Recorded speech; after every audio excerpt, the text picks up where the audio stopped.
චූටි පුතා මට සමා වෙන්න. සමා වෙන්නේ මොකටද? මේකට හරි මොකක්ද? තාත්තේ මොකක්ද කරපුවේ? තාත්තේ අංගෙපා ඕමින්ද? ඔබලාගේ අංගෙපා. අයියෝ. හැමත ආයෙත් කරයි කියලා මං හිතුවේ නේ. කිසිම ගානක් නැතුව දාලා ගියානේ. ආයෙත් අනේ මේ අහනෝ ළමයා ඔයාටම වර්ධ පටව ගන්න එපා. වික්කින්ද තමයි අපි සේරටම මෙතන ළඟින් සිද්ධ වුණේ. එයා ඕනම වැඩක් අතරමඟ දාලා යනවා පුතා බලන්න ඕන වුණාම. එහෙම ගියාට කවදාවත් ඇව හම්බෙලා තිබුණේ නැහැ. පුතා ඉන්න ගෙදර ළඟ තියෙන ගහක් උඩට වෙලා මම හැමදාම බලාගෙන ඉඳලා තියෙනවා. එයා ගහේ ලකුණු කරාලු.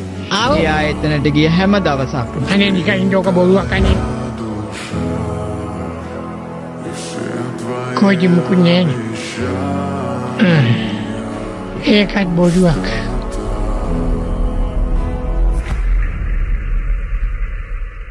ඉතින් ඇවිල්ලා මම ලොකු වෙන දිහා බලන් ඉඳලා